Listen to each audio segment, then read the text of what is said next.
Et salut les rôlistes, aujourd'hui je vais vous proposer un tuto pour Nephilim Legenda, la dernière édition, et puis la nouvelle version du système de règles sur l'effet Rosenkreuz. C'est quoi l'effet Rosenkreuz? Je vais le dire assez rapidement. Dans le passé, il y avait le voile occulte. Le voile, ça protégeait les Néphilim du monde exotérique des humains. Ça les protégeait via un système finalement de dissimulation occulte, d'énigmes qui faisait qu'ils étaient cachés derrière ce voile. Donc leur existence, mais aussi leur métamorphe, leur magie, pouvait être cachée derrière ce voile occulte. Le voile occulte a disparu après l'Apocalypse, donc la fin des années 90, les chroniques de l'Apocalypse, le retour d'Akhenaton, et le voile se déchire. On appelle ça déchirement du voile, le voile se déchire, mais c'est sans compter nos amis, attention, spoiler alerte, nos amis synarques, car nos amis synarques qui maîtrisent une espèce de forme de magie mathématique, équationnelle. Le Logos, s'appuyant sur la pierre angulaire, lance en 2012 une version bêta de ce qu'on appelle l'effet Rosenkreuz, un système qui vise à identifier et contrôler les Néphilim de manière massive. Et donc, il s'appuie sur les technologies de l'information, essentiellement donc un certain nombre de smartphones, d'outils informatiques, portent aussi en eux le moyen d'identifier les Néphilim avec cet effet Rosenkreuz. Et récemment, ils sont prêts à délivrer une nouvelle version de ce logiciel, puisque quelque part c'est un système à la fois informatique et magique, qui est donc cette V2, c'est le système que je vais vous expliquer. Donc la version bêta était dans le système de règles initial de Nephilim Legend, et cette nouvelle version, elle se trouve dans l'extension Les Synarques, le bouquin Les Synarques, de la saison 3 de Nephilim, et donc a vocation à améliorer, suite peut-être à quelques critiques sur le côté assez ésotérique de l'effet Rosenkreuz. Et là, la règle a vocation à expliciter mieux, et puis à avoir quelque chose peut-être un peu plus mathématique et plus cohérent. En tout cas, je vais vous expliquer. Moi, mon avis, c'est que ça se tente. On peut très bien se passer de l'effet Rosenkreuz dans Nephilim, si vous gérez la réaction du monde du Graal terrestre à ce que font en permanence vos Néphilim, vos joueurs Néphilim. Donc, mais c'est intéressant parce que quelque part, cet effet Rosenkreuz, c'est la limite, une épée de Damoclès qui va limiter en fait l'usage abusif de la magie et des pouvoirs globaux des Néphilim. Donc à tester, à voir si ça fonctionne à votre table, sachant que moi je considère qu'il y a un peu de micromanagement dans cette règle, avec des calculs à faire, des jauges, des coupes à alimenter. C'est des jauges, on les appelle des coupes, des niveaux d'identification. Donc il y a quand même un peu de gestion pour le MJ, et donc ça peut quand même être un défaut dans la narration. Il ne faut pas que ça vienne couper systématiquement quand on est au milieu d'une narration, à chaque fois qu'il y a un jet, d'aller gérer cet effet Rosenkreuz. Donc pour moi, c'est le défaut, c'est un peu ce micromanagement de ce système de règles. Donc pour revenir au système proprement dit, maintenant vous avez compris la philosophie, on va commencer par la première chose à faire pour le MJ, c'est de calculer finalement la taille des jauges qui vont permettre de voir si les Néphilim sont identifiés, l'intensité finalement de la recherche à laquelle ils sont soumises, les coupes de cas éléments. Donc je vais expliquer rapidement. Il y a 3 grands principes de base. Il y a la coupe d'intensité. Alors là, je vous montre sur l'écran le tableau qui est fourni dans la saison 3 et qui permet de gérer la règle. Donc, un carton qui vous permet de poser des tokens dessus, des jetons, et puis de faire évoluer vos seuils et vos coupes. Donc la première coupe, c'est la coupe d'intensité. Voilà, pour moi, elle est en plein milieu. On va définir sa taille, hein, combien on peut mettre de jetons avant qu'il se passe quelque chose. Et puis il y a 5 coupes, 5 jauges qui correspondent à des éléments. Alors c'est important les éléments, il y a un ordre en plus, hein, c'est-à-dire que si on commence à mettre un jeton sur le feu, si on a un autre à mettre, derrière ce sera l'air, et après l'eau, etc.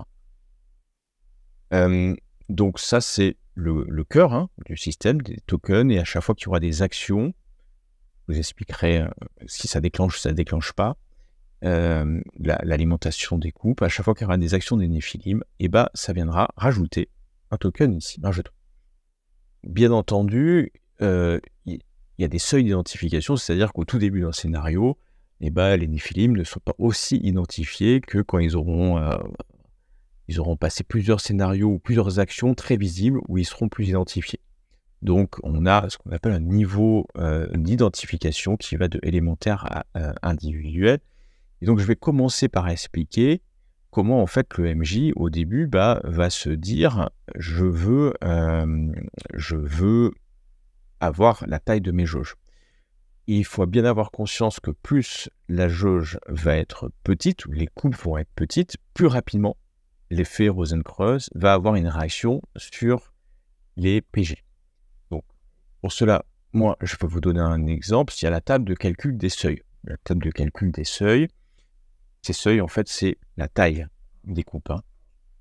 À la base, donc, je vous ai montré la coupe d'intensité, et donc, c'est un certain nombre de fois les PJ plus un modificateur, les coupes de K éléments, donc nos 5 éléments, et puis le niveau d'identification, donc c'est le nombre de points, ce niveau d'identification, c'est le nombre de tokens qu'on va mettre dans un niveau d'identification avant que ça monte au suivant. Donc c'est pas exactement le niveau d'identification, c'est le nombre de points, le seuil pour passer d'un niveau d'identification à un autre. Donc pour vous montrer, effectivement, si vous êtes dans un univers feutré, très occulte, à chaque fois qu'on va utiliser la magie tout de suite, il peut y avoir un impact, et l'intensité, la jauge d'intensité, ça va être plutôt PJ x 2, donc vous savez, 3 joueurs, ça va être 6. Donc moi, et puis si vous, à l'inverse, vous êtes sur de l'épique, la jauge, elle va être plus grande, 2 fois plus grande d'ailleurs, que feutré, et donc elle va être, si vous avez 3 joueurs, à 12. Donc il va falloir un certain nombre d'actions avant de la remplir et qu'il y ait un impact. Bon, moi, pour les souffles des dragons que je joue, j'ai mis en équilibré. Et puis, j'ai 3 PJ, donc j'ai PJ x 3, 9 pour la jauge d'intensité, PJ x 2 pour les K éléments, et puis je passerai de niveau à chaque fois que j'ai 3 jetons dans un niveau d'identification. Alors, il y a des modificateurs qui peuvent être utilisés. Je vais vous montrer. Donc, là, c'est le PDF, je vous montre les modificateurs. Vous pouvez rajouter en fonction de votre scénario. S'il est long, par exemple, si vous avez une grande campagne, vous allez certainement à augmenter la taille des jauges, puisque ça va être long, et forcément, au bout d'un moment, l'identification va monter. Si vous êtes dans une ville, si vous êtes déplacé, donc il y a 4 colonnes, ça fait, si je compte bien, 16 critères. Bon, le conseil, c'est de ne pas trop jouer sur le modificateur, peut-être -1, -2, à +2, +3, mais pas plus, parce qu'après les jauges sont soit trop petites, hein, c'est-à-dire qu'à chaque fois que les films vont faire quelque chose, ça va certainement déclencher tout de suite une réaction, ou elles sont trop grandes, et là, du coup, le système, il ne se servira pas. Donc, la taille des jauges, c'est important, parce que les jauges vont se vider, finalement, assez rapidement. La jauge d'intensité, c'est à la fin de chaque scène, et puis les jauges de K éléments, je vais vous montrer comment on les remplit, hein, elles vont se vider tous les jours à minuit. À tous les 24 heures, à vous définir si c'est à minuit, à midi, mais enfin toutes les 24 heures, ça se vide. Donc si elles sont trop grandes, et finalement l'effet Rosenkreuz ne se déclenchera jamais, parce qu'en fait on n'arrivera potentiellement jamais à remplir des coupes. Si c'est trop faible, la taille des jauges, tout de suite à la moindre action, et puis plus le seuil d'intensité va monter, plus les Néphilim, ils auront des réactions à chaque action. Voilà, je vais peut-être expliquer par un exemple. parce que les exemples, mine de rien, ça peut aider. Donc, pour cela, je vais, considérons une scène basique. On est au début d'un scénario, donc on est sur un niveau élémentaire. Alors, peut-être même avant d'expliquer l'exemple, je vais expliquer aussi les niveaux d'identification. Élémentaire, c'est qu'on est sur la base, le système va identifier, je vais vous montrer le tableau qui est là, il va identifier des types d'actions qui sont plutôt magiques. Science occulte, un test de cas, une Kaiba, une chute Kaiba à 6 ou plus qui va se déclencher, un artefact, on utilise la stase. Donc, au début d'un scénario, vous êtes sur l'élémentaire, personne ne connaît les Néphilim, mais s'ils utilisent de la magie, ils peuvent alimenter la courbe d'intensité. Et plus ça va monter, après ce sera la symbolique, s'ils activent une métamorphe, si c'est une approche, donc améliorer ses compétences sur les cas dominants ou sur autres, ça va aussi ça va alimenter la coupe d'intensité. Et puis plus on va monter, alors là ça descend, mais pour moi ça monte en intensité. Si après on utilise des vécus de 1 à 5 ou de 6 ou plus, et ben ça va aussi, ou des effets mnémos, ça va aussi alimenter les coupes. Et puis, alors ce tableau, il faut pouvoir le lire, mais sur la droite, ils vont vous indiquer quelle coupe on va remplir. Donc, si on est sur de l'élémentaire, je suis au niveau d'élémentaire, tous les effets qui sont listés dans élémentaire, je vous les montre, donc les 6 qui sont là, vont alimenter en premier la coupe d'intensité, et s'il y a encore des points, les coupes de cas éléments. Parce que je suis en élémentaire.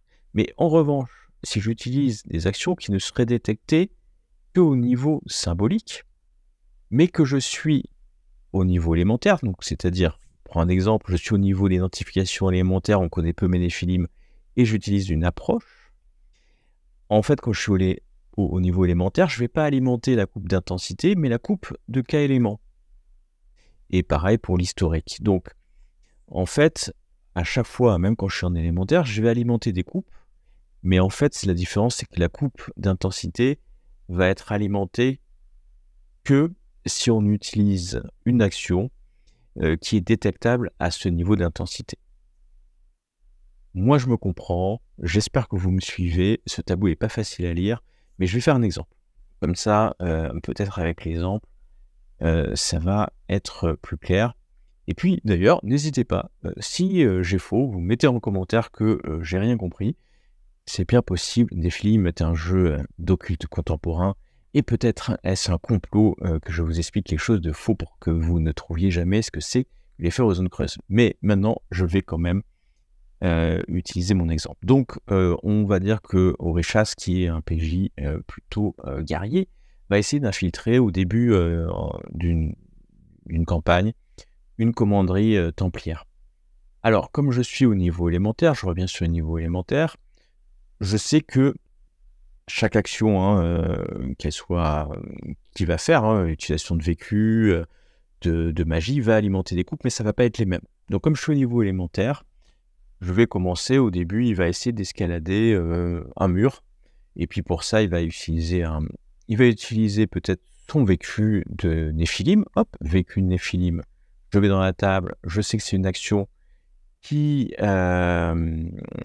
peut alimenter, mais pas la coupe d'intensité, puisqu'on est en élémentaire, mais juste la coupe de cas éléments. Donc ayez en tête qu'au tout début, on va plutôt alimenter les coupes de cas éléments sur les vécus, sur les approches, sauf si il va utiliser une science occulte. Mais je vais commencer par le vécu. Donc il commence, et puis il va me dire vécu guerrier à l'époque de Carthage, je l'utilise, et puis comme elle est assez forte, puisqu'il y a 8, et ben, je vais lire dans la tableau, j'utilise un vécu passé de 6 ou plus, ça va faire augmenter ma coupe, et donc je vais partir du cas lié au vécu, donc c'est un vécu de feu, on va considérer que c'est un vécu de feu, et donc ça alimente de 2 degrés, et je pars du cas aimant lié au feu. Donc je vais aller prendre 2 tokens, donc il y en a une de feu, et puis je continue une d'air parce que je vais les alimenter dans ce sens. Il y a tout intérêt pour les PJ à alimenter le maximum de coups parce que à répartir les tokens au maximum. Donc ça me permet de dire voilà comment avec une action j'ai commencé à alimenter les premières coupes, sachant que j'ai défini les seuils. Tout à l'heure, au tout début, j'ai défini les seuils, donc je les ai notés là. La coupe de feu, elle peut être alimentée jusqu'à 6, jusqu'à ce qu'il se passe quelque chose, comme la coupe d'air, etc. La coupe d'intensité, on avait dit que c'était PJ x 3, ça va être 9 points. Donc, voilà, on a fait la première action, un vécu, et on a déjà mis 2 tokens sur 2 coupes. Donc, première action, plutôt classique, on est en élémentaire, et puis, donc, tant qu'on est sur ce type d'action, vécu, et ben on va alimenter à chaque action, on va alimenter les jauges. Imaginons que maintenant, quelques instants après, il veuille lancer un sort de silence pour être encore plus silencieux. Là, on est en élémentaire, il utilise de la magie. Et donc, on est dans ce cas où on va alimenter en premier la jauge d'intensité. Donc, je lis déclenchement de silence occulte en degrés par cercle en partant du cas élément du sort pour les sorts du deuxième ou troisième cercle. Alors, pourquoi il dit ça? C'est parce que comme le sort, c'est quelque chose qui, quel que soit le niveau d'identification, va aller alimenter la jauge d'intensité. Si je lance un sort du premier cercle, en fait, il va aller alimenter la jauge d'intensité. Si c'est du deuxième cercle, eh ben, je vais mettre 2 tokens, donc la jauge d'intensité, et puis la jauge de K élément du sort. Donc là, c'est un sort de silence, c'est de l'eau, c'est de la haute magie, donc 2 points. Donc là, ce que je vais devoir faire, c'est je vais devoir prendre, j'ai 2 points à mettre, un dans la jauge d'intensité, et un deuxième, je dis que c'était de l'eau, dans l'eau. Ok, voilà. Et donc là, j'ai commencé avec ça à faire la jauge d'intensité. Donc, j'ai joué donc par expérience, ça peut aller assez vite sur une scène comme on est en train de jouer, c'est-à-dire une intrusion, quelque chose d'un peu physique, avec en plus, rappelons là, je n'ai fait qu'un seul personnage, mais j'ai 3 PJ, donc chacun va peut-être utiliser 3 sciences occultes, par exemple, plusieurs fois des vécus. Donc, je précise bien, c'est à chaque fois. C'est pas dans les règles précédentes, il y avait par scène, si on avait fait une fois la magie, on refaisait pas, etc. Non, là, on compte chaque action. Et chaque action va s'accumuler. Donc, peut-être potentiellement sur une scène comme ça, 3 joueurs, chaque action des joueurs, ils vont utiliser une approche. Très vite, je vais potentiellement remplir mes jauges. Voilà, donc là je simule, j'ai eu Oréchas, il a avancé, puis il a peut-être relancé d'autres sorts, voilà, donc ça va monter les jauges. Donc c'est pour vous montrer que ça peut aller relativement vite. Et maintenant, à quoi ça sert finalement c'est bien sympa, on augmente des jauges à chaque fois qu'on fait des actions, mais ça fait quoi? Parce que c'est quoi la conséquence? Eh ben, on va y arriver tout de suite. Donc, nous voilà avec des jauges quasi pleines. Je ne peux finalement, sur la jauge d'intensité, elle est pleine quand je suis à 9. Encore, voilà, je suis à 8. Et elle est pleine à 9. Donc pour moi, si c'est clair dans les règles, mais moi, elle est pleine à 9, elle n'est pas pleine à 10. C'est-à-dire que ça déclenche quand on arrive au seuil et pas quand on a dépassé le seuil. Voilà, c'est comme ça que je le joue. Donc imaginons, ça veut dire quoi? Ça veut dire que dans cette scène, les Néphilim ont utilisé au moins 9 fois des sciences occultes, des tests de cas. Voilà, 9 sorts. Ça peut aller assez vite, en réalité. Au moins 9. Et qu'est-ce qui se passe à l'instant, n'importe quel moment d'une scène, à l'instant où la coupe est pleine, la coupe d'intensité, pardon, est pleine, eh ben, il va y avoir une réponse à cela, une réaction.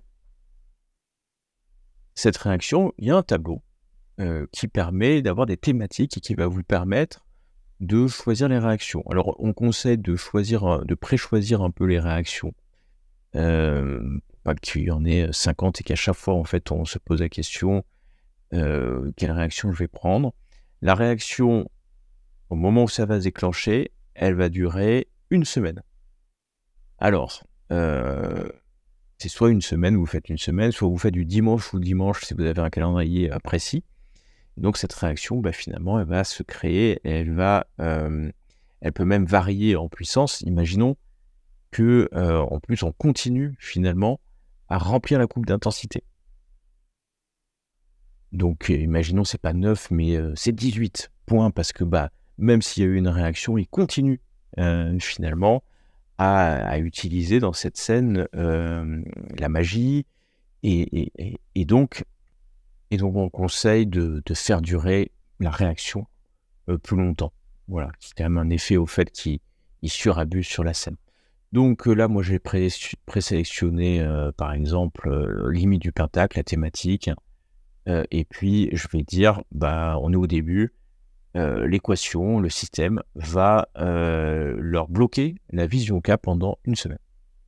Donc à ce moment-là, je vais, quand ils voudront utiliser la vision K, je dirais, vous n'y arrivez pas, il y a quelque chose qui fonctionne pas. C'est une première réaction, donc ça peut être assez ennuyeux pour le moins. Pour les coupes d'air, des éléments air, eau, lune, feu, terre, le fonctionnement ne se fait pas instantanément. Il se fera le soir à minuit. D'accord, on les comptera à minuit. Donc pour l'instant, vous en occupez pas. Donc imaginons, donc j'ai fait mes 9 points, j'ai mon intensité, puis ça va continuer. Mais à ce moment-là, on va avoir le feu qui va être alimenté parce que, voilà, on va dire que je vais continuer à alimenter en feu les jauges, voilà. Et donc celle-là, au bout d'un moment, elle va atteindre 6. Alors elle peut monter à 7, hein.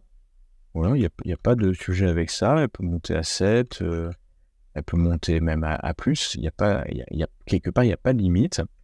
Et puis, on va aller en alimenter d'autres aussi. Donc, parce que ils vont utiliser, on est toujours en élémentaire, et puis ils vont utiliser des vécus. Donc, on va plutôt finalement alimenter les coupes. Vous allez me dire, c'est pas très grave, il ne se passe rien à ce moment-là en temps réel. Et puis, on va voir quand même quel est l'impact. Donc, on a fait la réaction. On va dire que la scène se finit. Orisha et les autres Néphilim ont pu pénétrer, faire ce qu'ils avaient à faire, et le MJ considère que la scène est finie. À ce moment-là, on va vider la jauge d'intensité. Elle n'a plus d'impact, il y a eu une réaction, elle a pu continuer à gonfler. Pendant la scène, elle a pu être à 18, peut-être à plus, à 27, je sais pas. Et donc, il y a toujours n'hésitez pas à augmenter l'intensité de l'effet de la réaction. Il ne faut pas que ça soit sans impact. Donc on a fini la scène, et puis ils rentrent chez eux dans leur voiture, rien ne se passe, et puis il va arriver minuit. Et à minuit, on va faire les comptes. Alors il peut même y avoir une autre chose, c'est que ils sont poursuivis après avoir fait cette infraction. Et donc ils vont continuer, c'est une nouvelle scène. Moi je pourrais considérer que cette poursuite c'est une nouvelle scène. J'ai vidé la coupe d'intensité, et puis hop, c'est parti, ils vont refaire des sorts. Ils vont réalimenter les jauges, voilà. Et puis la scène va se finir, ils ont échappé à une poursuite, hop, et on arrive à, on va dire, la fin de la journée à ce moment-là, ou une autre scène, parce que ils ont décidé d'aller interroger quelqu'un suite à cette intrusion, et puis pour l'interroger, ils vont l'interroger, puis ils vont faire, du mange-mémoire, ils ont l'habitude, et hop, ça va remettre en intensité, mais comme c'est une scène courte et qu'il y en a qu'un en intensité, il n'y a pas de réaction. Tant qu'on n'a pas, dans une scène, dépassé le seuil d'intensité, il n'y a pas de réaction. Mais imaginons qu'ils, dans la même journée, ils refont une scène où ils dépassent à nouveau 9 sur le seuil d'intensité, et il va falloir aller choisir une autre réaction. Et donc, on va peut-être aller leur mettre une initiative égale au cas-soleil de leur simulacre, par exemple, maintenant. Il faut bien les noter, n'hésitez pas. Donc moi j'ai mis des petits tokens dans la liste, comme ça je sais lequel je prends. Et donc on peut avoir plusieurs réactions en même temps. Et sachez bien qu'elles durent toujours du dimanche au dimanche, ou une semaine si ça vous simplifie les calculs. Donc j'ai fait ma journée avec 3 scènes, et puis qui vont alimenter au fur et à mesure les jauges et les coupes. Donc le soir à minuit, je vais faire mes comptes. L'intensité, il n'y en a plus, je les ai vidés à la fin de la scène, donc je vais aller m'occuper de l'effet des jauges maintenant de K. Une jauge de K est pleine quand le nombre de tokens dessus dépasse son seuil, est égal ou dépasse son seuil. Donc par exemple, là j'en ai 7 sur le feu, elle est donc pleine, elle serait pleine à 6. Hein.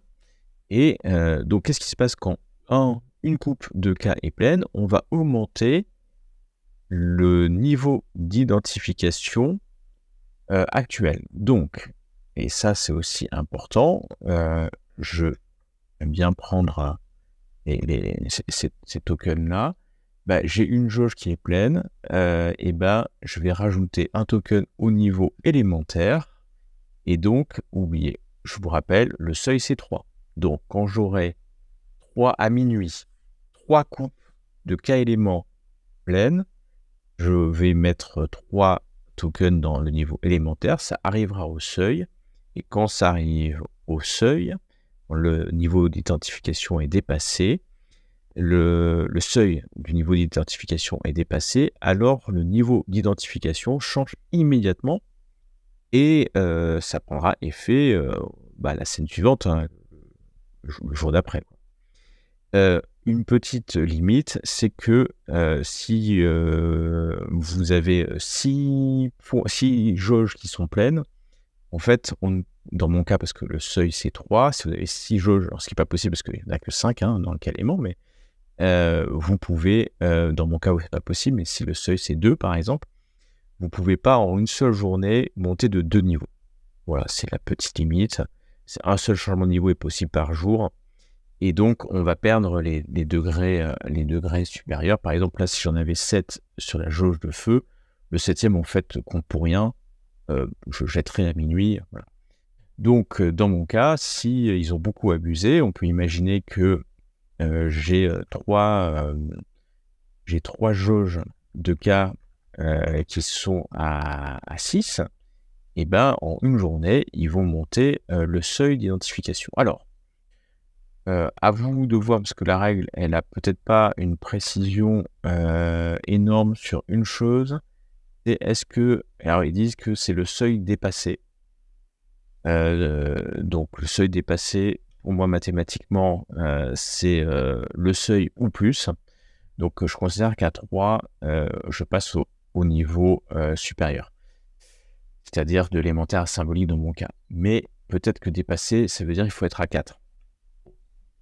Moi, je dis qu'une fois que je suis à 3, je fais comme les jauges, elles sont pleines quand on est arrivé au niveau. Quand je suis à 3, je passe au niveau supérieur.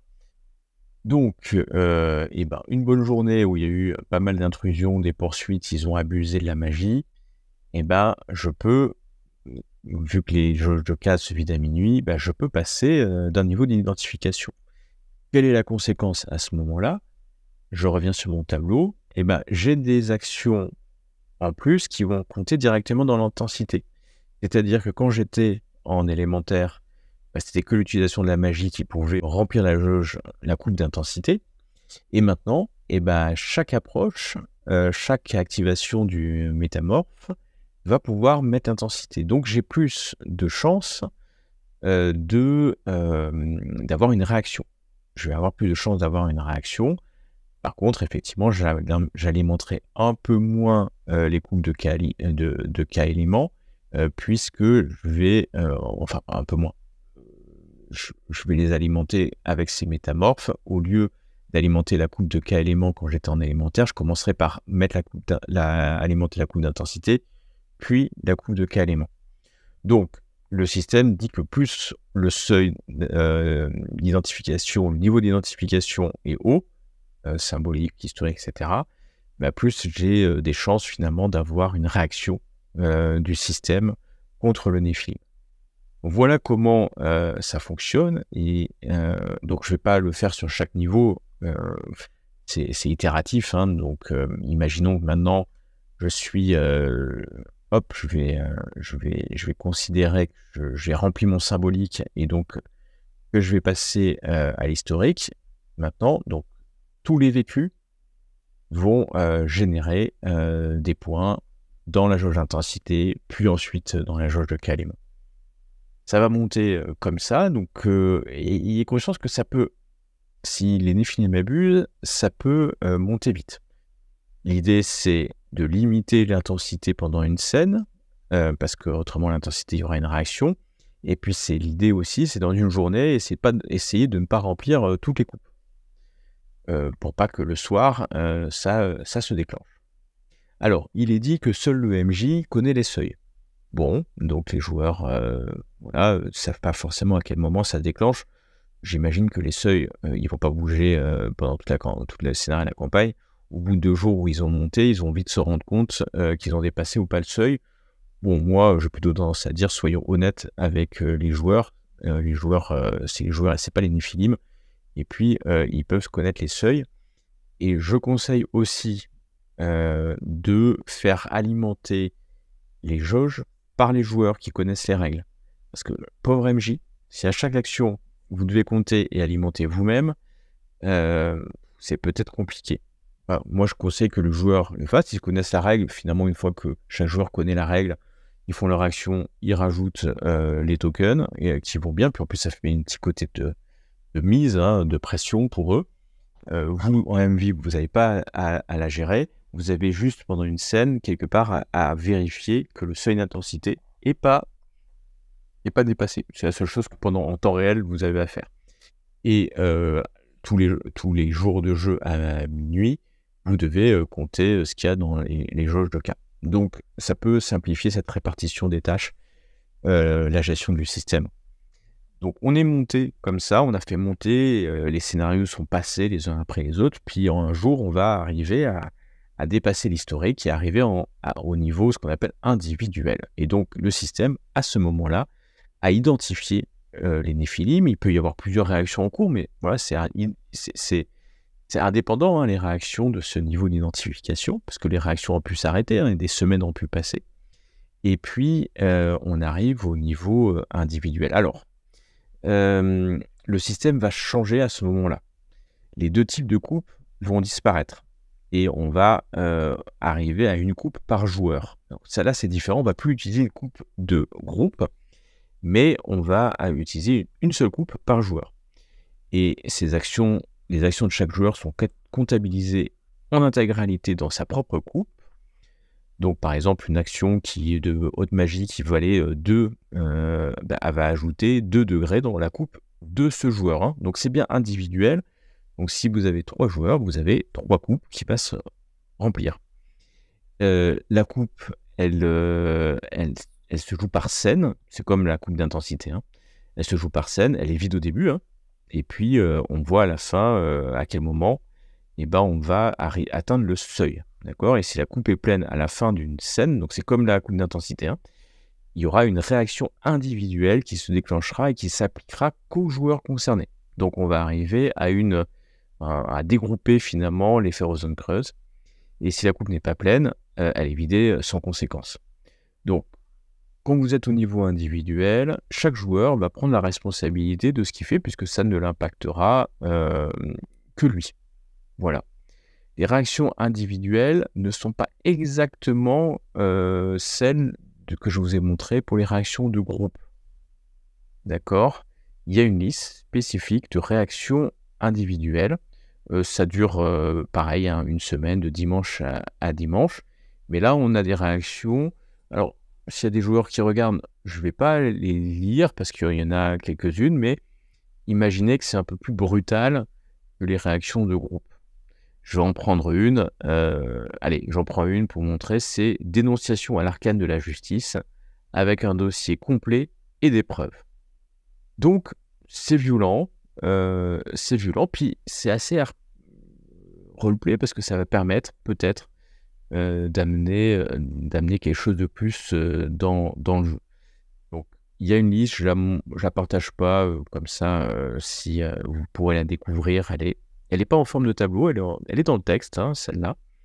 Et donc, ayez bien en tête, hein, élémentaire, voilà, juste la magie, symbolique, il y a les approches, historique, les vécus vont monter l'intensité, et à un moment donné, c'est chacun pour soi et l'unique pour les kabbalistes, pour tous. Et donc, chacun paiera les conséquences de sa trop grande utilisation. Quand on est au niveau individuel, c'est bien toutes les actions possibles, donc qui étaient dans élémentaire, symbolique ou historique, qui vont compter hein, pour alimenter l'intensité.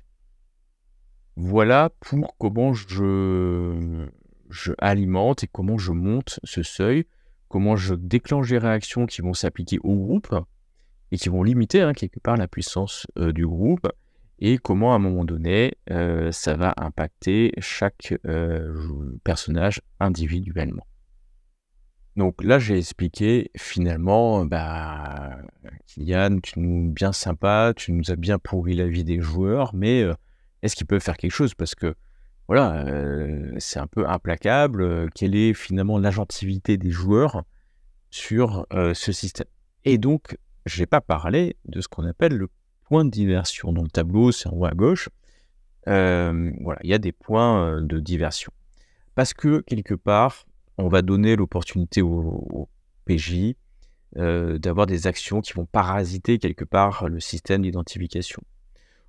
Par exemple, en portant des masques, des gants, faire des fausses vidéos, impliquer d'autres personnes, voilà.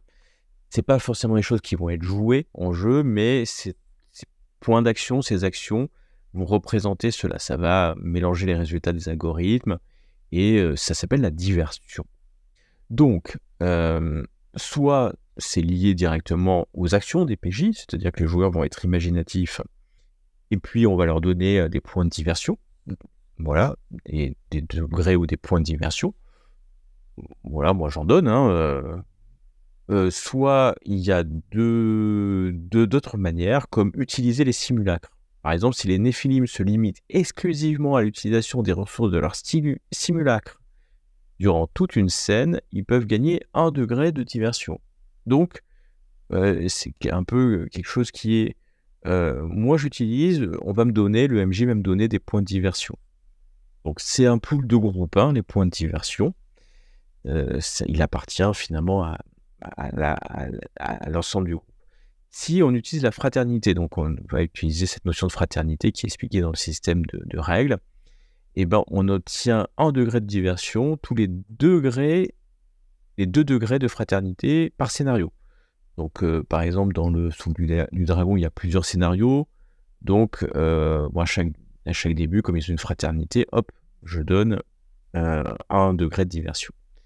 On peut aussi utiliser le Kalun, un Onirim qui a un Kalun, ou même un Néphilim qui a un Kalun supérieur ou égal à 5, va obtenir 1 degré de diversion une fois par scénario.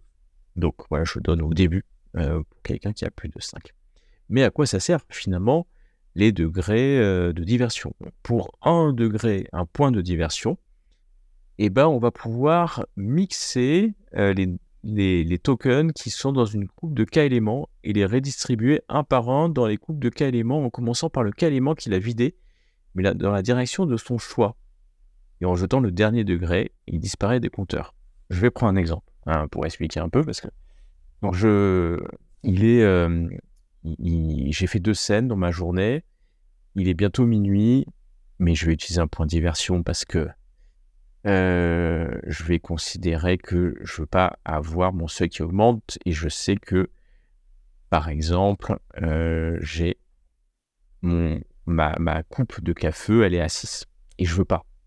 Donc, je vais utiliser un point de diversion, je vais l'utiliser, et je vais répartir en commençant par le K-élément qu'il a vidé, mais dans la direction de mon choix, les tokens. Donc, je vais en mettre un ici, sur la Terre, un sur la Lune, un sur... ouais, c'est l'eau, alors le problème c'est que ça va aller les vider, un sur l'air, un sur le feu, et puis le dernier il va disparaître. Parce que on jette le dernier degré, il disparaît des compteurs. Et je peux le faire comme ça sur chaque coupe. Donc je vais utiliser, imaginons que j'ai un autre point de diversion. J'en ai rempli un qui était maintenant mince, l'eau est à 6. Donc je vais faire la même chose, puis je vais le faire dans ce sens-là aussi. Alors ça m'embête parce que je vais devoir faire l'air. Ça dépend combien j'ai de degrés. Hop, je vais re-remplir. Hop, je vais laisser sur l'eau, puis le dernier va disparaître. Donc en fait, ça me permet de rééquilibrer les jauges. Si j'ai 3 points de diversion, je vais pouvoir carrément ne avoir aucun problème. Là, dans cette partie, hop, le dernier va disparaître. Donc, ces points de diversion me permettent de rééquilibrer les coupes de K éléments avant la fin de la journée. C'est ça un peu.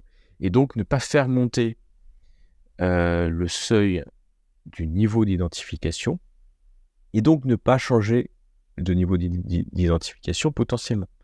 Donc, il y a un petit côté tactique, ça peut être marrant à faire. Il n'y a pas énormément de points de diversion, donc il ne faut pas compter non plus que ça sauvera tout le temps, mais on peut éviter de changer. Voilà comment on peut jouer, les joueurs peuvent jouer sur ce système. Je vais finir quand même par une interrogation que j'ai, moi, c'est les niveaux d'identification, comment on peut les faire baisser? Et dans la règle, je n'ai pas trouvé d'endroit qui me dit comment, en fait, je peux passer du niveau d'identification individuel à historique, à symbolique, élémentaire. Je sais que si je n'utilise pas du tout ma magie pendant une scène, je peux gagner des points de diversion. Pareil, ce qui est un peu embêtant, c'est que si vous avez 5 scènes dans une journée et vous n'utilisez jamais rien, ça va être 5 points de diversion. Et puis, moi, ça m'arrive, par exemple, de faire une pause, c'est-à-dire une scène où les Néphilim, pendant 5 jours, vont étudier des focus. Et hop, 5 jours se passent. Pour moi, c'est une seule scène, parce que c'est la scène que j'étudie pendant 5 jours, les focus. Et donc, ils gagnent qu'un point de diversion pour 5 jours de temps de jeu. Donc, ça aussi, il faut certainement avoir un peu de recul, manipuler les points de diversion pour qu'ils en aient un peu, pour qu'ils se sentent quand même l'agentivité du joueur, sinon ils subissent, mais pas trop non plus chargés. La notion de temps des réactions, une semaine, pareil, ça permet aux joueurs certainement de les calmer, mais n'oublions pas que parfois il y a des scénarios qui doivent se jouer rapidement. Donc, ils vont quand même devoir subir la réaction et gare au cumul, parce que, imaginons dans une campagne que c'est quasiment en temps réel, jour après jour, des Templiers, des Mystes et compagnie. Au bout d'un moment, ils vont se retrouver avec... ils oublient les sorts, ils sont identifiés par la magie, ils ont un problème avec un arcane majeur, etc. Tout va se cumuler. Donc, aussi, faites-le peut-être avec parcimonie, la limite. Et comme il n'y a pas effectivement de règles pour baisser le niveau d'identification, et en fait, plus la campagne va avancer, plus ils vont être embêtés. Donc, est-ce qu'un changement géographique majeur, je suis en Bretagne et je vais en Italie, pour moi, oui, je remets le niveau élémentaire au début. Est-ce qu'un changement de scénario dans une suite de scénarios permet de revenir? À libre à chaque MJ de revenir au niveau élémentaire au début du scénario. Donc, c'est cette notion de scénario et de scène qu'il faut arriver à manipuler avec parcimonie. Il faut aussi ne pas hésiter à diminuer le niveau d'identification si les PJ se mettent au vert. Et donc, même s'il n'y a pas de règles formelles, oui, peut-être pas revenir au niveau élémentaire, mais si pendant plusieurs semaines, ils sont quittés Paris alors qu'ils se sont fait repérer pour aller ailleurs, oui, quand ils reviennent à Paris, ça va certainement baisser. Donc, il n'y a pas de règle formelle, mais n'hésitez pas à baisser le niveau d'identification pour pas que sur une campagne, ça devienne punitif. Sur un scénario one-shot ou quelques séances, je pense qu'il n'y a pas de sujet. Donc, à tester pour vous dans votre... comme la base, c'est bien votre univers de Néphilim, comment vous le jouez, qui va déterminer les seuils. À tester un peu quand même et pas hésiter à changer les seuils des jauges si la première partie, vous avez fait 4 fois le seuil d'intensité, enfin la jauge de la coupe d'intensité a été remplie 4 fois en une premier scénar et en une journée. Peut-être que votre style de jeu est plus épique et qu'il vaut mieux monter le seuil. Voilà, je pense qu'il ne faut pas le prendre à la règle. Encore une fois, évitez le micromanagement. Mon conseil, faites intervenir les joueurs dessus, donnez-leur les seuils, comme ça en plus ils le savent. Peut-être que ça permettra juste de limiter.